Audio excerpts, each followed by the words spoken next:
बिस्मिल्लाहिर्रहमानिर्रहीम। और आज का जो हमारा लेक्चर है, एरिया का कॉन्सेप्ट क्लियर हो गया आपको? ठीक है। ग्राफिकल एनालिसिस में स्टार्ट करूंगा आपकी इक्वेशन ऑफ मोशन समझाने के बाद, ताकि पूरी पिक्चर आपको अच्छी तरह समझ आ जाए कि आखिर ग्राफिकल एनालिसिस में ग्राफ के जरिए हम मजीद किस तरह से इन चीज़ों को समझ सकते हैं जो हमने पैरामीटर्स इजाद किए हैं। वो भी एक बहुत पावरफुल टूल है। ठीक है, जो चीज़ें आपने अलजबराइक इक्वेशंस के जरिए देखी हैं, मजीद ग्राफ के जरिए आपको एक और पावर मिलती है, एक और तरीकेकार मिलता है। वो आप फिर नेक्स्ट लेक्चर में देखेंगे। आज मैं स्टार्ट करूंगा आपकी फर्स्ट इक्वेशन ऑफ मोशन। बहुत ही सिंपल है, कुछ मुश्किल नहीं है इसके अंदर। उसके बाद फिर हम सेकंड इक्वेशन पे जाएंगे, फिर थर्ड इक्वेशन पे, देन फिर हम ग्राफिकल एनालिसिस पे आएंगे। लिखा है first equation of motion, motion की पहली इक्वेशन है। ये इक्वेशन हम ड्राइव करने लगे हैं। ये आप वैसे तो ऑलरेडी ड्राइव कर चुके हुए हैं, फॉर्मूला आप निकाल चुके हैं, पहले ही मैंने बताया है आपको, उसी से मैं इसको ड्राइव करूंगा जो फॉर्मूला आपने एक्सेलरेशन का निकाला है। असल में वही फर्स्ट इक्वेशन ऑफ मोशन है, सिर्फ हमने उसको रीअरेंज करना है, तरतीब में लेके आना है, ताकि आपको वो शक्ल नजर आ जाए जिस शक्ल में आप फर्स्ट इक्वेशन ऑफ मोशन लिखते हैं। इक्वेशंस लिखने का तरीकेकार क्या है? सबसे पहले आप हेडिंग डालेंगे, हेडिंग डालने के बाद यहाँ छोटी सी डिस्क्रिप्शन देंगे 2 से 3 लाइनों में कि क्या क्या चीजें आप ले रहे हैं।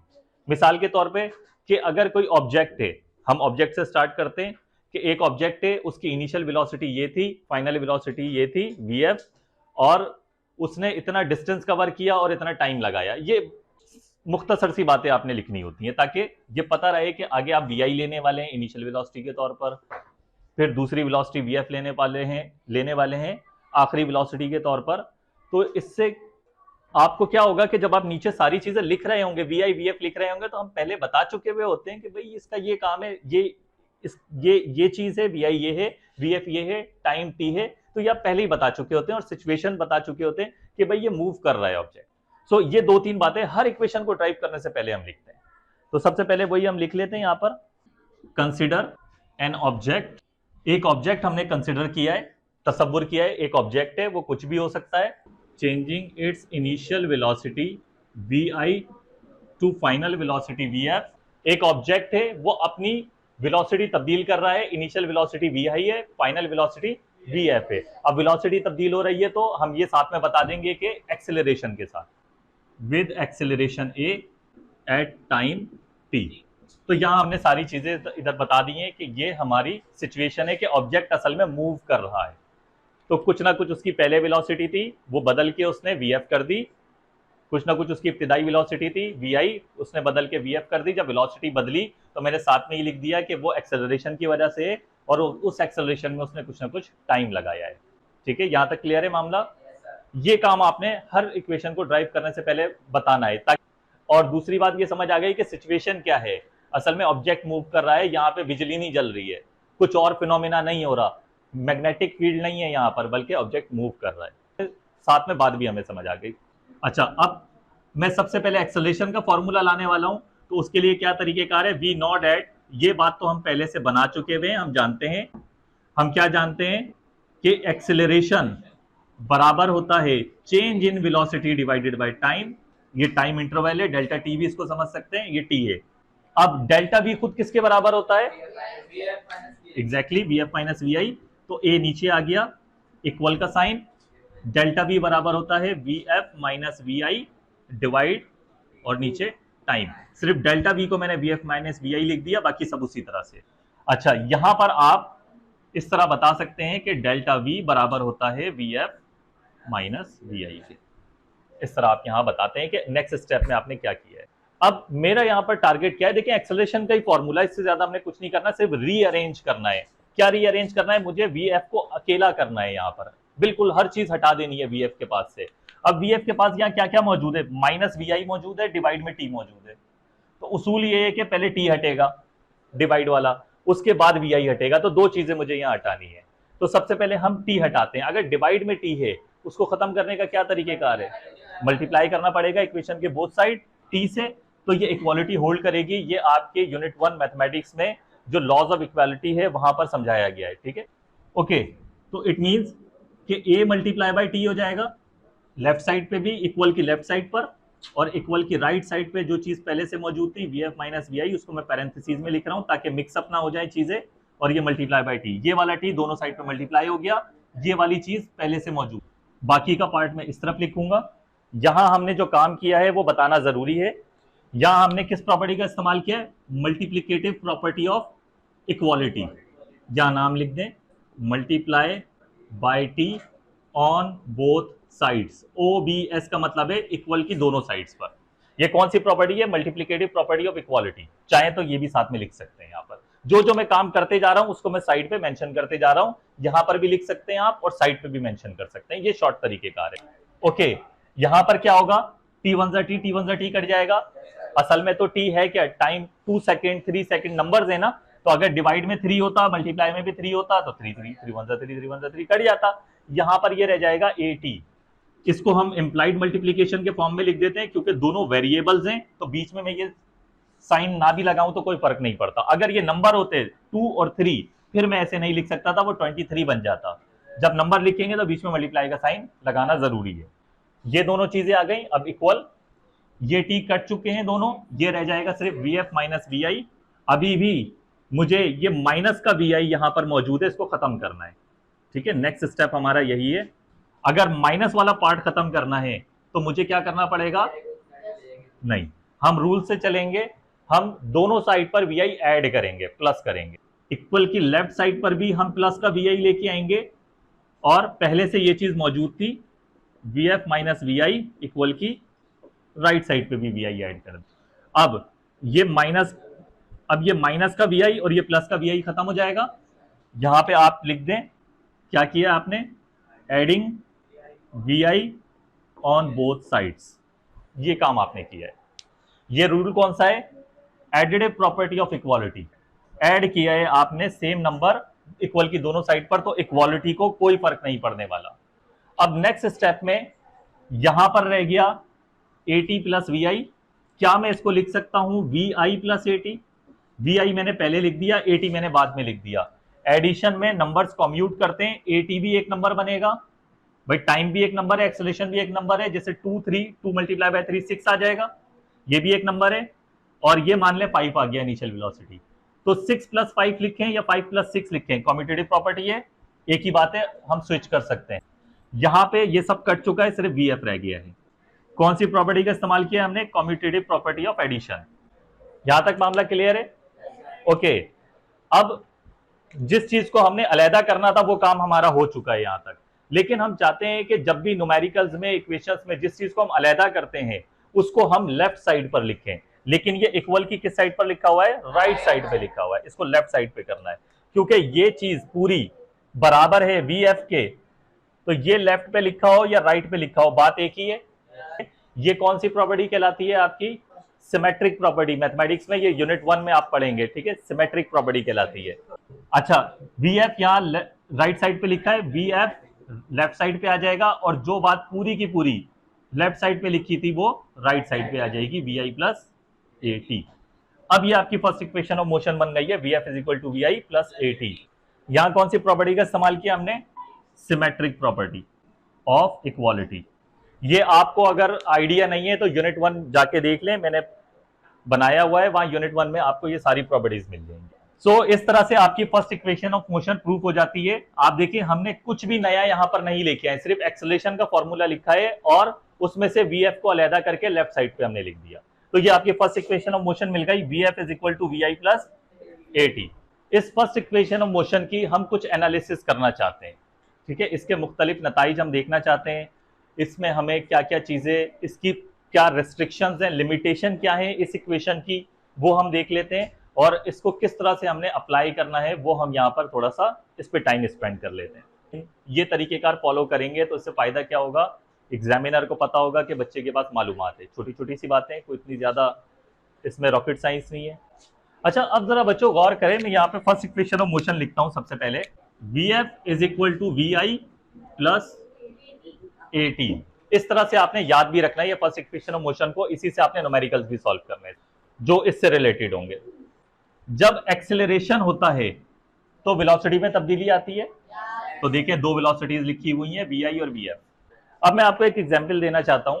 मिसाल के तौर पर पहले इसकी वेलोसिटी थी 2 मीटर पर सेकेंड, बाद में इसकी वेलोसिटी हो गई 3 मीटर पर सेकेंड, उसके बाद इसकी वेलोसिटी हो गई 5 मीटर पर सेकेंड। तो 3 वेलोसिटीज आ गई आपके पास, एक 2 मीटर पर सेकेंड, एक 3 मीटर पर सेकेंड, एक 5 मीटर पर सेकेंड। लेकिन ये जो फर्स्ट इक्वेशन ऑफ मोशन है, क्या इसमें 3 वेलोसिटीज आप रख सकते हैं? कितनी लिखी हुई है यहां पर? 2, एक वी और एक वी। तो ये आपने याद रखना है कि इस फर्स्ट इक्वेशन ऑफ मोशन में आप सिर्फ पाबंद हैं 2 वेलोसिटीज रखने के, 2 से ज्यादा नहीं रख सकते। अब 3 वेलोसिटीज आ जाएंगी, 4 वेलोसिटीज आ जाएंगी, यानी 2 से ज्यादा आ जाएंगी, तो फिर क्या करेंगे हम? फिर आपने क्या करना है प्यारे बच्चों, आपके पास 3 वेलोसिटीज आ गई, मिसाल के तौर पे v1 बराबर आ गई 2 मीटर पर सेकेंड, मैं vf vi अभी नहीं लिख रहा, आपको तरीकेकार समझाता हूं। v2 बराबर आ गई आपकी 3 मीटर पर सेकेंड, v3 बराबर आ गई 5 मीटर पर सेकेंड। पहले केस में ये आपकी vi होगी और ये आपकी vf होगी। इन दोनों के दरमियान कुछ ना कुछ एक्सेलरेशन लगा होगा क्योंकि वेलोसिटी बदली है। तो ये 2 वेलोसिटीज के दरमियान जो भी एक्सेलरेशन लगा होगा वो आप यहां पे पुट करेंगे। आपने इसको सॉल्व कैसे करना है, मैं 3 वेलोसिटीज का बता देता हूं, बाकी फिर इसी तरह मामला चलता रहेगा। तो पहले केस में ये vi हो गई, ये vf हो गई। अब आप चाहते हैं कि इन दोनों को सॉल्व करना। अब 2-2 करके आप काम करेंगे क्योंकि 2 वेलोसिटीज हैं, तो 2 हो गई। अब इन 2 पे काम करना चाहते हैं तो इस केस में ये vi हो जाएगी और ये vf हो जाएगी। जहां पे जो भी एक्सेलरेशन लगा होगा वो आप लिखेंगे, क्योंकि आप 2 वेलोसिटीज पे काम कर सकते हैं, तो 2 वेलोसिटी एक वक्त में आप लेंगे। भाई वेलोसिटी बदली है तो एक्सेलरेशन तो पैदा हुआ होगा लास्ट में, ठीक है? एक्सेलरेशन की वजह से वेलोसिटीज बदली हैं। इसकी एक एग्जांपल आपको देता हूं। मिसाल के तौर पर आप ये देखें कि आपने कुछ इब्तिदाई वेलोसिटी से इस पेन को ऊपर फेंका। जब ये पेन ऊपर जाएगा, कुछ वेलोसिटी, वो पहली वेलोसिटी वो थी जिससे आपने इसको रिलीज किया था, और ऊपर जाते जाते ये रुका। अब ये फाइनल वेलोसिटी हो गई 0। तो एक वेलोसिटी जिससे आपने रिलीज किया था इस पेन को, और एक वेलोसिटी ये आ गई 0। इसके बाद अब ये देखें पेन वापस नीचे आएगा, तो आप इसको पूरे एक सीन में नहीं लेंगे क्योंकि 3 वेलोसिटीज हो गई हैं। एक जिससे आपने रिलीज किया, ऊपर गया 0, दूसरी, फिर ये जब वापस नीचे आएगा तो तीसरी। तो आप क्या करेंगे, इस सिचुएशन को 2 हिस्सों में तोड़ेंगे। पहले ऊपर वाला जर्नी अपवर्ड मोशन के लिए, और फिर नीचे वाला जर्नी डाउनवर्ड मोशन के लिए। तो ये इसकी एक एप्लीकेशन है। इसी तरह से अगर 4 वेलोसिटी होती तो फिर ये vi वो vf हो जाती। तो आप 2-2 वेलोसिटीज पे काम करते हैं। अच्छा, आप ये देखें प्यारे बच्चों, यहां पे 2 से 3 वेलोसिटी हुई है, इधर कुछ ना कुछ एक्सेलरेशन हुआ होगा। अगर यहाँ का एक्सेलरेशन मुख्तलिफ है और यहाँ का एक्सेलरेशन मुख्तलिफ है, मान लें यहाँ का एक्सेलरेशन 2 है और यहाँ का एक्सेलरेशन 1 है, तो 2 मुख्तलिफ एक्सेलरेशन आ गए। आपकी इक्वेशन में क्या 2 एक्सेलरेशन की जगह है? भाई या तो मैं इस a की जगह पे 2 लिख सकता हूं या मैं 1 लिख सकता हूं, एक वक्त में 1 लिख सकता हूं। तो इसका मतलब कि यहां पर ये एक ही एक्सेलरेशन रहेगा। जब पूरे सफर में एक ही एक्सेलरेशन रहता है तो उसको हम कहते हैं यूनिफॉर्म एक्सेलरेशन। तो क्या ये इक्वेशन यूनिफॉर्म एक्सेलरेशन की नहीं है? बिल्कुल यूनिफॉर्म एक्सेलरेशन की है, ठीक है। अब यहां पे साथ में मैं एक और बात आपको समझाना चाहता हूं। ये बच्चों आप याद रखें कि इस vi और vf में, इन दो में, ये vi vf है, इस vi vf में ये वाला एक्सेलरेशन पुट नहीं कर सकते आप। जिस एक्सेलरेशन से ये vi से vf पे पहुंचा है वही वाला एक्सेलरेशन डालना पड़ेगा आपको। ये बात जरा समझें। हालांकि vi vf ये भी है, ये भी vi vf बन गई है, लेकिन एक्सेलरेशन ये वाला पुट नहीं कर सकते, ये वाला पुट नहीं कर सकते। अगर ये vi vf है तो ये एक्सेलरेशन आएगा, अगर ये vi vf है तो ये एक्सेलरेशन आएगा। जिस एक्सेलरेशन की वजह से वेलोसिटी में तब्दीली आ रही है वही वाला एक्सेलरेशन आएगा। ये बात समझ आती है? ठीक है, इस पे बड़ा ध्यान रखना है आपने। मिसाल के तौर पर अगर पहले इसकी वेलोसिटी बदली और एक्सेलरेशन 2 मीटर पर सेकंड स्क्वायर था, फिर से वेलोसिटी बदली लेकिन एक्सेलरेशन मुख्तलिफ था, 5 मीटर पर सेकंड स्क्वायर था, तो पहले जहां 2 था उसी का vi vf लेंगे, अगले वाले का vi vf नहीं लेंगे, 2 वाला लेंगे। अगले जर्नी में जो vi vf बना होगा, यानी कि पहले जर्नी का vf दूसरे जर्नी का vi बन जाएगा, तो इसके vi vf में इसी का एक्सेलरेशन लेना है, ये गड़बड़ नहीं करनी है आपने, ठीक है। तो vi vf इसका मतलब ये है कि ये जो वेलोसिटी में बदली हुई है, ये तब्दीली आई है, वो इस एक्सेलरेशन की वजह से आई है। तो ये तो एक थी इसकी लिमिटेशन कि इसमें एक ही एक्सेलरेशन आ सकता है और उसी एक्सेलरेशन की आप वेलोसिटी में तब्दीली लिखेंगे। अच्छा, अब जाहिर सी बात है कि अगर एक्सेलरेशन लगा रहेगा, ये ऑब्जेक्ट चल रहा है 2 मीटर पर सेकंड की स्पीड से, अब इस पे 3 का एक्सेलरेशन लगा दिया, तो 1 सेकंड बाद कितनी स्पीड बढ़ जाएगी इसकी? 5 हो जाएगी, 3 का इजाफा हो जाएगा, 2 सेकंड बाद 8 हो जाएगी, 3 का मजीद इजाफा हो जाएगा, 3 सेकंड बाद 11 हो जाएगी। तो इसका मतलब हर एक सेकंड गुजरते के साथ साथ 3-3 स्पीड का इजाफा हो रहा है, और टाइम गुजरता रहेगा, स्पीड का इजाफा होता रहेगा। तो ये जो VF है ना, ये इस पर डिपेंड करता है कि कितना टाइम गुजार रहे हैं आप। बात समझ आती है? ये VF इस पे डिपेंड करता है कि कितना टाइम गुजरा। अगर 1 सेकंड गुजरा तो VF कम होगा, 2 सेकंड गुजर गए तो VF डबल हो जाएगा, 3 सेकंड गुजर गए तो VF ट्रिपल हो जाएगा, 3 गुना हो जाएगी। उसी हिसाब से बढ़ता रहेगा VF एक्सेलरेशन के, उसी एक्सेलरेशन के हिसाब से। तो बात समझ आती है आपको? तो ये आपने ध्यान में रखना है कि VF डिपेंड करता है कि कितना टाइम गुजारा है इस एक्सेलरेशन पर, और साथ में इनिशियल वेलोसिटी भी आपने ऐड करनी है। सो मेरे ख्याल से सारे पैरामीटर्स आपको समझ आ गए अच्छी तरह से यहाँ पर। ओके, अच्छा, अब मैं इसको लिखना चाहता हूं वेक्टर फॉर्म में, क्योंकि स्केलर वेक्टर की बात हम शुरू से करते आ रहे हैं। ये वेलोसिटी है तो वेक्टर, वेक्टर और एक्सेलरेशन वेक्टर। जब आप ग्राफिकल एनालिसिस में देखेंगे तो वहां मैं आपको क्लियरली समझा दूंगा वेक्टर का एक रूल के वेक्टर एडिशन में क्या होता है। जनरली मैं आपको 3 रूल यहाँ पे वेक्टर्स के लिख देता हूं, जो आमतौर पर आपको पूरी बुक में पढ़ना ही पढ़ना है, ताकि आपको एक कंप्लीट आइडिया हो जाए कि वेक्टर्स में कौन कौन से रूल हैं। सबसे पहले है वेक्टर एडिशन। अगर वेलोसिटी वेक्टर है तो वेलोसिटी वेक्टर में वेलोसिटी वेक्टर ही ऐड होता है, चाहे 2 हो, 2 से ज्यादा हो, कितने भी हो, और इसका कुछ ना कुछ रिजल्ट आता है, वो रिजल्टेंट वेक्टर होता है। हेड टू टेल रूल में आप रिजल्टेंट देख चुके हैं। क्योंकि वेलोसिटी वेक्टर क्वांटिटी थी तो वेलोसिटी में वेलोसिटी ही ऐड होगा, वेलोसिटी में एक्सेलरेशन ऐड नहीं कर सकते। इसी तरह से डिस्प्लेसमेंट एक वेक्टर है, तो डिस्प्लेसमेंट वेक्टर में डिस्प्लेसमेंट ही ऐड होगा, 2 या 2 से ज्यादा हो, और रिजल्टेंट भी डिस्प्लेसमेंट ही आएगा, क्योंकि वेक्टर के रूल वही हैं, चाहे वो वेलोसिटी हो चाहे डिस्प्लेसमेंट हो। डिस्प्लेसमेंट में velocity vector acceleration vector add नहीं कर सकते, क्योंकि एक्सेलरेशन भी वेक्टर क्वांटिटी है, तो A1 प्लस A2 तो एक्सेलरेशन वेक्टर ही आएगा। इस A1 A2 से आपने परेशान नहीं होना कि यहां मैंने 2 एक्सेलरेशन ले लिए, नहीं, मैं समझा रहा हूं कि वेक्टर एडिशन कैसे काम करती है। तो सेम वेक्टर में सेम वेक्टर ऐड होता है। इसके बाद स्केलर मल्टीप्लाई बाय वेक्टर। मिसाल के तौर पर आपके पास एक स्केलर क्वांटिटी है मास, अगर मास को आप एक्सेलरेशन से मल्टीप्लाई करते हैं, एक्सेलरेशन वेक्टर क्वांटिटी है, स्केलर है मास, स्केलर मल्टीप्लाई बाय वेक्टर, ये जो इसकी जो वैल्यू आती है फोर्स, ये आप नेक्स्ट चैप्टर में पढ़ेंगे, ये वेक्टर होगी। जब भी कोई स्केलर नंबर किसी वेक्टर से मल्टीप्लाई हो रहा होगा तो वेक्टर आंसर आता है। अब ये स्केलर कोई भी हो सकता है, ये वेक्टर कोई भी हो सकता है, लेकिन आउटपुट क्या आएगा, वेक्टर क्वांटिटी आएगी। वो होगी क्या, वो डिपेंड करता है उन दोनों के मल्टीप्लीकेशन पे। अगर ये MA है तो फोर्स बनेगा। अब ये तय करना है कि ये फोर्स स्केलर होगा या वेक्टर होगा। वो कैसे तय होगा, scalar multiply by vector is always a vector. मैं एक और एग्जांपल लिख देता हूं, आप नेक्स्ट चैप्टर में पढ़ने वाले हैं मोमेंटम। इसका फॉर्मूला होता है MV, mass multiply by velocity. तो स्केलर मल्टीप्लाई बाय वेक्टर, तो मोमेंटम स्केलर होगा या वेक्टर होगा, डिसाइड करेंगे आप कैसे, scalar multiply by vector is always a vector.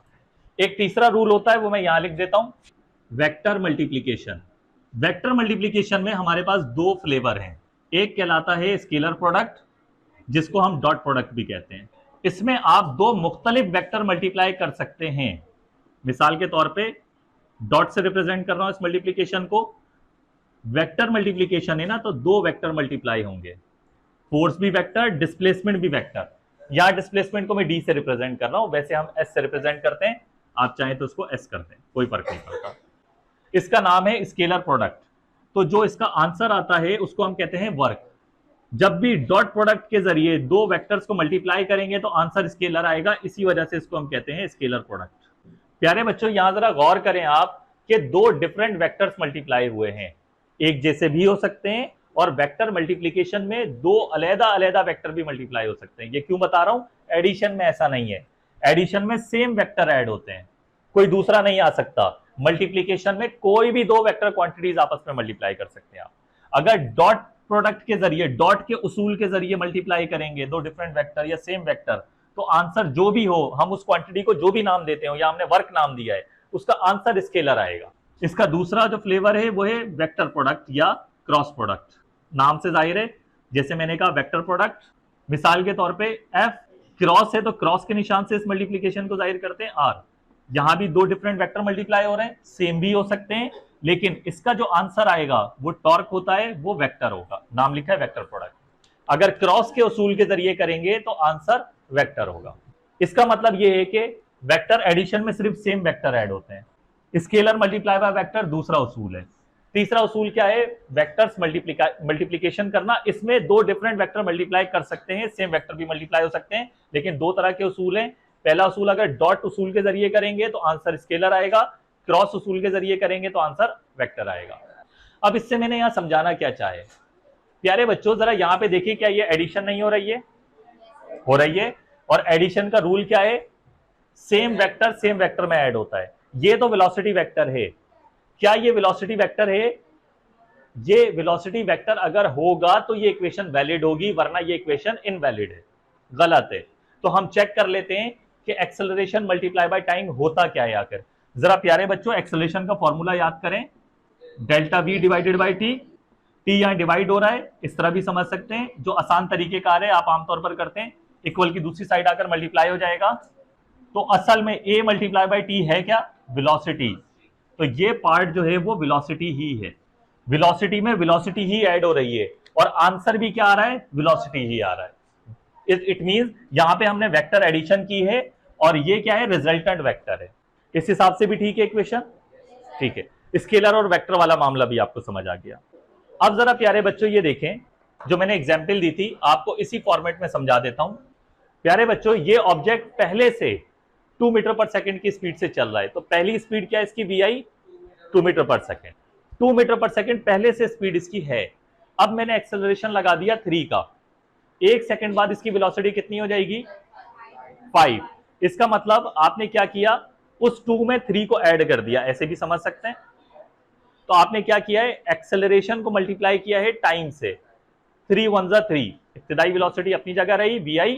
तो ये देख लें, 2 से आपने स्टार्ट किया था, एक्सेलरेशन आपने लगाया था 3 का। जब ये 1 सेकंड तक लगा रहेगा तो 3 1 जा 3, सब मुश्किल ना हो जाए आपके लिए, यहां लिख देता हूं, 3 1 जा 3 और 2 + 3 5 आ गया, बिल्कुल ठीक है।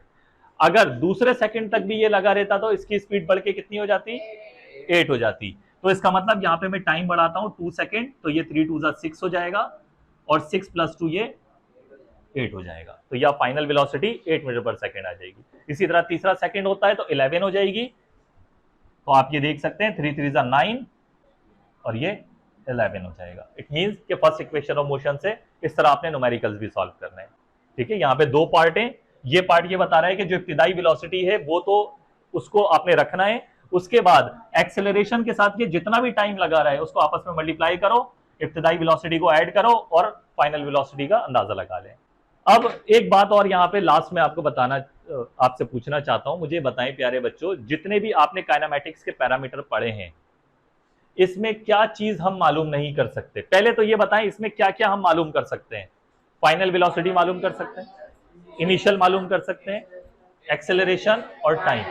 4 पैरामीटर मालूम कर सकते हैं। ये जरूरी नहीं है कि आप सिर्फ वीएफ मालूम कर सकते हैं। अगर आपको वीआई मालूम करना है तो वीआई को अलहदा करते हैं मैथमेटिक्स के रूल के जरिए और वीआई पता लग जाएगा।